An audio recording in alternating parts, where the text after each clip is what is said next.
I'm going to frame today's talk in one single word, and that is common sense. Because that's exactly what customer service is. Common sense that we need to use in our business every day. It's all about providing a service that connects the head and the heart, that creates an experience which there in turns a loyal customer. A loyal customer that will return to you for further business, but will also be your referral. As we all know in business, the best form of marketing is what? Word of mouth, exactly. You can spend thousands, and we know many of us have in the past, with great websites, lots of flyers, advertising, newspapers, the list is endless. But the best form of service and the best form of marketing your business is that word of mouth, by creating that loyal customer and one that will sing your praises constantly and come back to you year after year. So in this session, I've looked at business in looking at 3 key touch points. The first is the initial contact, that first impression that I'm going to be looking at. How do they see your business and how is that communicated to them? The second is the experience. It's what I call the welcome. It's when you engage this customer, they now see you. It's all about you, what you promised them and how you're now going to engage them. And the third is the memory. It's the referral. It's the return. It's creating an experience, not just exposing it to them, but actually creating an experience that will have them being your loyal customers. So let us look at that first one, communication, that first impression. How do they see your business before they meet you? What is your marketing saying about you? For many, it's seeing your business card for the first time, or being told about what you do, the service that you provide or the product that you sell, and therefore going onto your website. What's some other forms of communication that people would see your business first off? Do any of you advertise on the side of your car about the business that you have? If you are a car driver who is perhaps rather has road rage, goes around roundabouts going, perhaps it's not the best time to have your name on the side of the car, because I've experienced that when I've been in my husband's car, and because he does have his signage on the side, and I'm, out there, and I think, oh, I'm in the car that has his number and phone number. So you've got to take it, you've got to think about it. You really have to think about how you are being seen. You know, with our marketing, as I said at the start, we have these people with lovely smiling faces, we promise you the world, and then when we get there, we get this person who's slightly harassed, who's sitting back behind their counter, or the tone on the phone is saying, you know what, life would be so much better if I didn't have a customer coming in at this moment to bother me. And you don't have to say it, but it shows on your faces. And how many times have we experienced that form of service? See, I see there's 3 forms of service. There's the enhanced. That's where you're connecting with that customer. You're present. You're listening to what they're saying. You're actually providing them a service or product that is answering their needs. You're giving them options. You've got that what? Positive attitude. You're smiling. You want to be there. And then you have the bad service, and we've all experienced that, haven't we? Where it's the total opposite spectrum, where you've got somebody who's doesn't care, it's not my job, I'm only getting paid to rock up between 9 and 5, I'm quite rude, I'm abrupt, I've got enough things going on in my life, do you really want me to smile? Forget it, I'm not getting paid enough. And then you have the disinterested, and I think that's where we have to be really careful in our businesses, where it becomes that monotone voice, where we just go through like a parrot by giving them, yes, this is the benefits, this is what we do, because your mind is in some other space, you may be on that telephone, but you're looking at that computer at the same time. You have to think about that disinterested space that we give sometimes to our customers can really affect the longevity of that customer. If they don't think that you're being present with them at that time, they will turn off. Because is there anybody in this room that has a business that is not copied and cannot be supplied anywhere else in some form. So that first point of contact, that first impression, how they see us creates that expectation, doesn't it? So we have to be what we say we are. And are we? Yes, truly? Yep. Thank you. Because there's systems. Many of you would have a website. Would I be correct in saying that? How many of you actually gather email addresses and make them into a database? Or even with the clients that you have? Do we all do that? Yes? Do we all have inquiry forms on our websites? Yes. Wonderful. How quick do you respond to those inquiries? Within 24 hours. Yes? Honestly? Yep. Yes? We're all this. Well, you must be a remarkable group. And I'm going to give you a big clap. Because, you know, I find it very interesting. Everybody says we've got these inquiry forms and they're wonderful. And if you're anything like me, and this is why I don't have one, is that people get tied up with the running of their business and they'll start doing other things. And then all of a sudden it goes from 24 hours and it will go on and on and on. I ask you to trial this by trying to book in some accommodation, wherever it is in Australia. Do it. You know, your inquiry is really important to us. Please fill it in, give us all your details. Now, I do this quite often because I really want to see what the response is like. I'm genuinely wanting to book accommodation because I'm away all the time. And it amazes me how many people do not get back to you. They do not go back to, or if they do, it's literally a cut and paste information. They haven't answered your questions. They haven't thought about that you've got a little one or you've got a dog or you're coming from 100 miles away or whatever it might. It's just the generic, there's the answer, that'll shut them up. What do you do when you read that? If you do get the response, oh, they're really not answering my needs. Am I going to go back to them again? Maybe not. So you'd move on. And then how are they viewed in the customer service context? Are they relevant and up to date? Specials, new facilities, etc.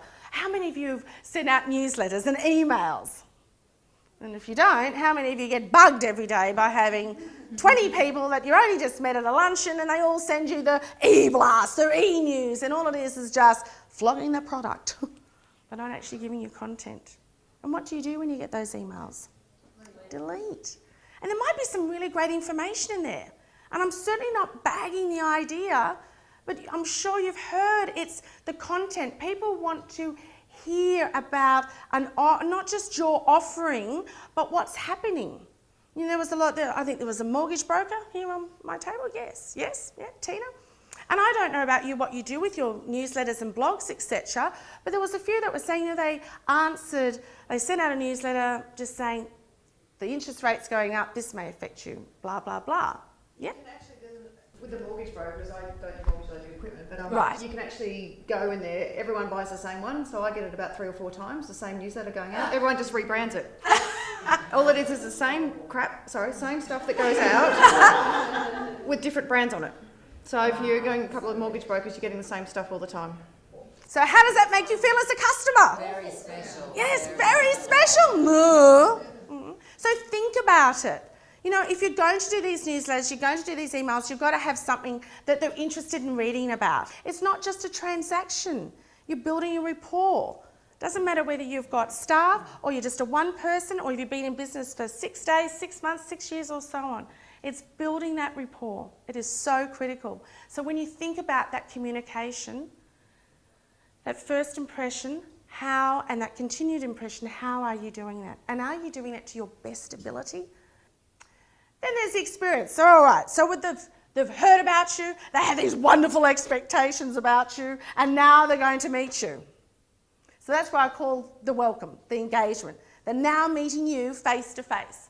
So what image is projected in your customer service contact, both personally and professionally? Now, whether you like it or not, we're all judged by the way we look. So you have to think about how you are seen with your image. How do they see you? And are you exactly what you say you are?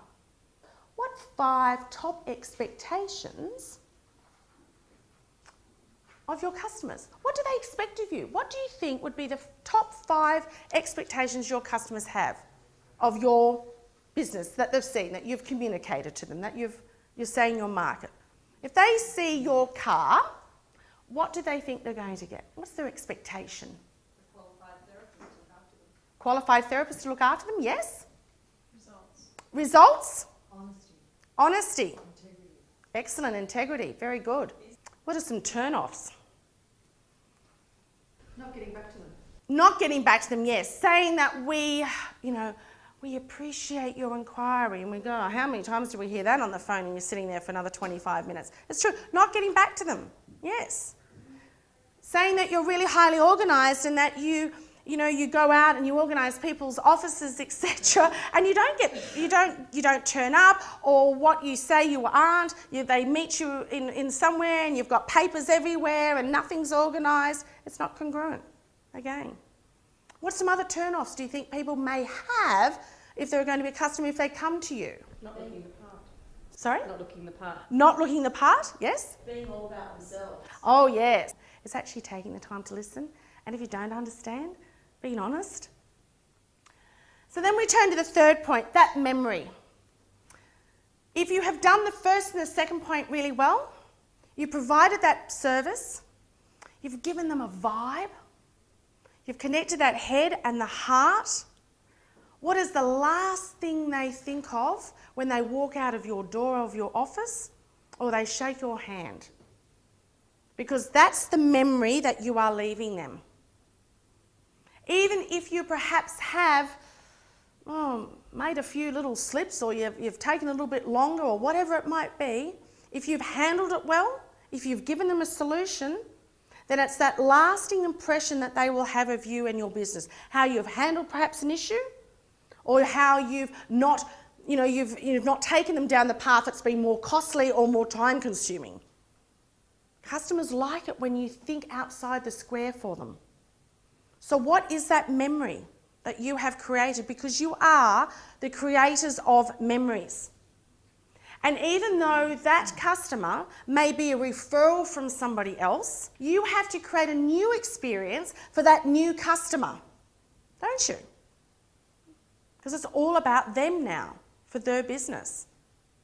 So how do you handle complaints? And how do you handle compliments? Complaints are very important. It's exactly what you have to listen. You've got to turn this off and actually listen. Work out what you can do for them. And as you all know, it's a lot easier when they're in front of you than waiting to hear it from somebody else. If there is an issue, it's communicating with them. You know yourself, if somebody comes to you and says in plenty of time, look, I'm not going to be able to get it done on Wednesday. It is now not going to be probably till Friday afternoon. Yes, you're a little bit annoyed, but at least you know. And compliments, what do we say when somebody says to you, gee, thank you so much, that was great. What do we say? Oh, thank you for that. Yeah, that's really nice, and we don't really say. You have to be that little bit assertive and say to them, thank you very much. If you enjoyed our service, then is there anybody else that you know that could use our service? Please let them know. I'm always wanting to build a business. Say that. Because if you don't feel confident in saying it, then you're not confident in your product or your service that you're supplying. So just quickly, the organisational culture and your service, your customer service. Your customer contact should reflect the values that underpin your business. It is your business. The values that you have are in your business. They have to be congruent. And everything you do and say represents that organisation. No matter whether we've got a heavy cold or we don't really feel like putting on our nice clothes to go down the street and we feel like wearing our tracksuit pants, but that's our local community and they're my customers and they're going to judge me on the way I look. You have to represent your organisation all the time. If you wear a name badge or a uniform that has got an emblem on it, you are it. You are that business 24 hours a day. So 6 steps to enhance service and success as we wrap up those 3 key touch points that I went through today. Be prepared. Setting the scene. You are in control. It is your business. Therefore, you set that scene. Having a positive attitude.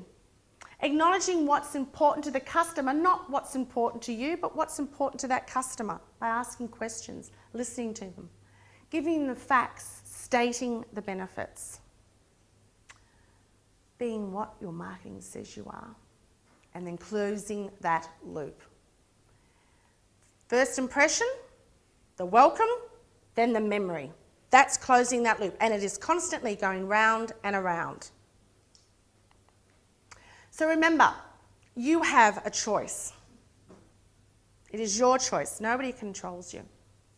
What is one thing that you can do tomorrow that will enhance these 3 key touch points that you provide in your business? As I said, you have an action sheet there. I really wish that you take the time to go through that. I thank you for this opportunity of presenting to you today.